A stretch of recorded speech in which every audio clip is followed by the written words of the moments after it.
থাকার জন্য মাটির বাড়িতে থাকার থেকে বেশি ভালো কিছু হয় না। দেখবেন বড় বড় দালানের বাড়িতে যত বয়স্ক বাবা মারা রয়েছে ম্যাক্সিমামদের খোঁজ নিয়ে দেখবেন হয় বাথরুম থেকে পড়ে গেছে, নয় এই থেকে পড়ে কোমরে হাত ভেঙে গেছে। এ তো অনেক সমস্যা। মাটির সাথে বাড়িতে থাকলে তার কোনো সমস্যা হয় না। মানে আপনি ধরুন সারাদিনে কত কাজ করে থাকেন, কখনো রান্নাঘরে কাজ করেন, বা কখনো অফিসে কাজ করেন, কখনো এটা করছেন, কখনো সেটা করছেন, কিন্তু দেখা যায় আপনি সব কাজের মধ্যে অ্যাবসেন্ট মাইন্ড থাকেন। মানে আপনি কোনোটার ভিতরেই প্রেজেন্ট থাকেন না। নমস্কার। আজকে আমাদের আলোচনার বিষয় হচ্ছে ভয়। ভয়তেই তো সারা জীবন কেটে যাচ্ছে আমাদের। আমরা কী ধরনের ভয় পাই? মৃত্যু ভয়, কাউকে হারাবার ভয়, যন্ত্রণা পাওয়ার ভয়, ভালোবাসা না পাওয়ার ভয়, একাকিত্বের ভয়। এই যে কত ধরনের ভয়ে যে আমাদের জীবনটা কেটে যায়, সেটা আমাদের নিজেরও জানা নেই। আমার মনে হয় জন্ম থেকে মৃত্যু পর্যন্ত সর্বক্ষণই আমরা শুধু ভয়ই পেয়ে যাচ্ছি। কিন্তু জীবনটা কি ভয়ের? মানে এটাই তো বড় প্রশ্ন। যদি মৃত্যু সবার জন্যই সমান হয়, তাহলে ভয় কিসের? মৃত্যু তো একদিন না একদিন আসবেই। কিন্তু এই জীবনটাকে সারাক্ষণ ভয়ের মধ্যে বেঁচে থাকা, বা এই জীবনটাকে অনুভূতি করা, এটা কি ঠিক? প্রথমেই দেখা যাক যে আমাদের এই যে ভয়টা, সেটি দুটো ভাগে ভাগ করা যায়। একটি হচ্ছে ফিজিক্যাল ফিয়ার, আর একটি হচ্ছে সাইকোলজিক্যাল ফিয়ার। আচ্ছা, ফিজিক্যাল ফিয়ারটা কীরকম? ধরুন এই যে আপনি একটি শরীরে রয়েছেন, আমাদের তো পূর্বপুরুষ মানে অ্যানিমাল থেকেই বিলঙ্গিং করে, তো তাদের একটা ফিয়ার তো থাকে, সিকিউরিটি একটা ফিয়ার থাকে, যে কেউ আমাকে আঘাত করছে কিনা সেটির একটি ফিয়ার থাকে, বা ধরো আমাদের খাবারটা কেউ কেড়ে নিচ্ছে কিনা সেটির একটি সে ফিয়ার থাকে। মানে আমাদের যে জিনিসগুলো পজিশন থাকে, মানে যে জিনিসগুলো আমাদের থাকে, সেগুলো হারাবার একটা ভয় থাকে। এবারে প্রশ্ন হচ্ছে, এই ভয়টাকে নিয়ে আমরা কত এক্সাজিরেট করে বসি, এবং এটাই হচ্ছে দেখার বিষয়। মানে এটাকে যদি একটু আরও ব্রেকডাউন করে বলা যায়, সেটি হচ্ছে যে মানুষের জীবনে তিনটে জিনিস প্রয়োজন। সেটি হচ্ছে অন্ন, বস্ত্র, বাসস্থান। আমার মনে হয় এগুলো বাদ দিয়ে যে জিনিসগুলো, সেগুলো প্রত্যেকটি লাক্সারিয়াস ক্যাটাগরির মধ্যে পড়ে, কিন্তু এটা তিনটে খুব বেসিক নিড। প্রথমে আসি বাসস্থান। দেখুন, আজ থেকে 10,000 বছর আগেও বা 5,000 বছর আগেও মানুষ মাটির বাড়িতে বসবাস করতো। তো আর আমাদের মতো ভারতবর্ষের এত সুন্দর দেশে বসবাসের কোথাও অভাব নেই। সেটি আমাদের দরকার, আমাদের স্বাস্থ্য দরকার, আমাদের কলকাতা শহরে থাকা দরকার। এই জিনিসগুলো তো আমরাই তৈরি করেছি নিজের মনের মধ্যে। কিন্তু একজন মানুষের বাঁচার জন্য যৎসামান্য বাসস্থানই প্রয়োজন। তারপরে ধরুন বস্ত্র। বস্ত্রের দিকটা যদি দেখা যায়, যে একটি মানুষের সারা জীবনে খুব খুব সামান্যই বস্ত্র দিয়ে তার সারা জীবন কেটে যেতে পারে। এবং আমাদের পৃথিবীতে এতটাই বস্ত্রের বিপুল সম্ভার রয়েছে যে ওইটুকু বস্ত্র জোগাড় করতে খুব একটা বেশি আমাদের কষ্ট করতে হয় না। এবার আসি অন্নের ব্যাপারটাতে। অন্নতে আমাদের তিনবেলা অন্ন দরকার হয়, তিনবেলা আমরা খাবার খাই। কিন্তু আমাদের কি 3টে বেলা খাবার কি আদৌ দরকার?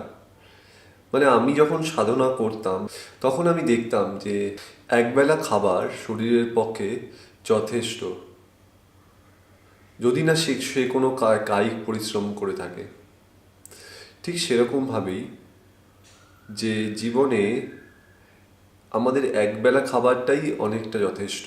অতিরিক্ত খাবার আমাদের শরীরে বা মানসিক স্থিতিকে, হেলথকে কীভাবে নেগেটিভ ইম্প্যাক্ট করে।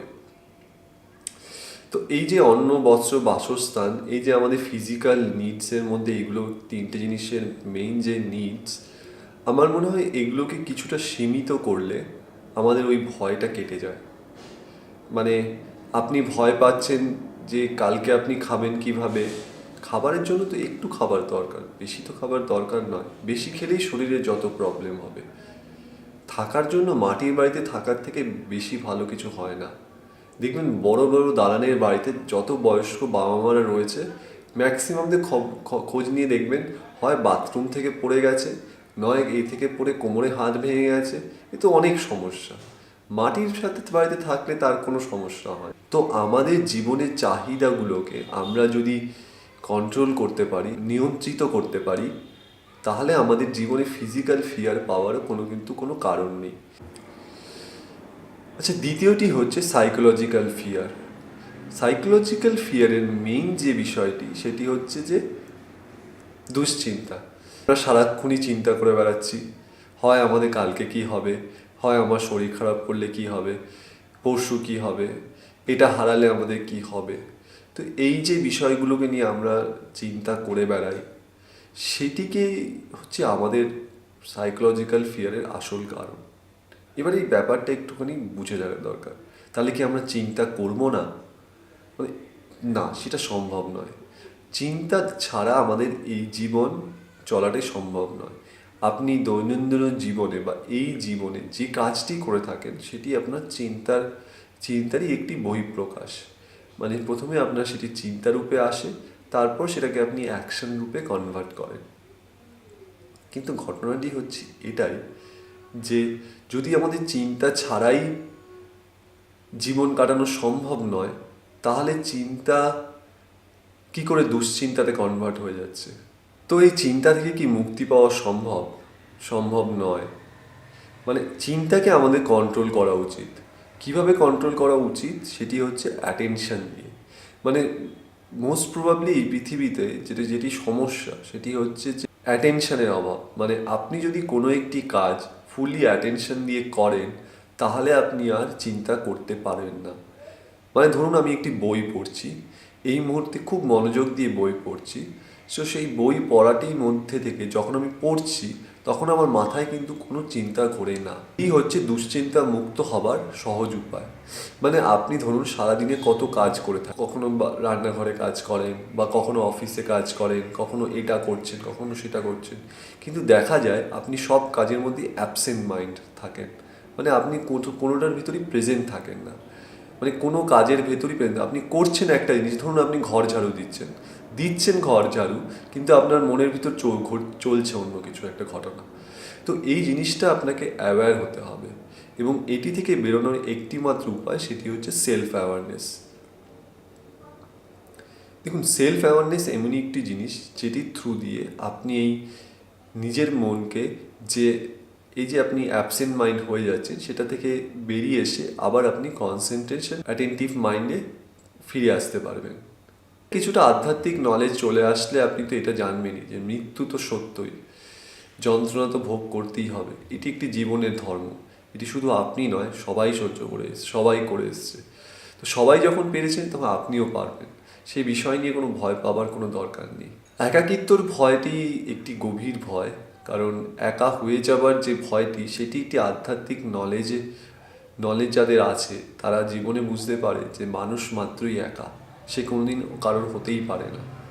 এটি এটি এটি একটি মানুষ একটি অপর মানুষের কোনো সিকিউরিটি দিতে পারে না। এটি একটি ধ্রুব সত্য। এটি আপনাকে বুঝতে হবে, এটি আপনাকে জানতে হবে। যদি আপনি সেই জিনিসটি জেনে যান বা বুঝতে পেরে যান বা রিয়েলাইজেশন ফেজে চলে আসে, তাহলে আপনি নিজে কোনোদিন অন্যের প্রতি ডিপেন্ডেন্সি তৈরি করবেন না। মানুষের ভয় তো সেখান থেকেই আসে যে আমি অন্যের উপর নির্ভরশীল হয়ে গেলাম, সেই মানুষটি চলে গেলে বা হারিয়ে গেলে আমার কি হবে। তো সেই ভয়গুলো থেকে কিছুটা আধ্যাত্মিক নলেজ, কিছুটা অ্যাটেনশন, কনসেন্ট্রেশন, এই সব মিলিয়ে মিশিয়ে আপনি নিজের ভয়মুক্ত হতে পারবেন। সব পরিশেষে একটি কথাই বলি, এই জীবন খুব পুণ্যের জীবন। আমার মনে হয় অনেক পুণ্য করলে মানুষ এই জীবন খুঁজে পায়। অতএব এই জীবনকে ভয়ের মধ্যে জীবন কাটানোটা সব থেকে বড় মূর্খতামি বলে আমার মনে হয়। ভয় পাবার কিছু নেই। এই পৃথিবীতে কিছু হারাবারও নেই, কিছু পাওয়ারও নেই। আমরা এসেছি খালি হাতে, আমরা যাবও খালি হাতে। তো ভয়ের মধ্যে কেন কাটাবো বলুন এই জীবন? আশা করি আজকের ভিডিওটি ভালো লেগেছে। নমস্কার।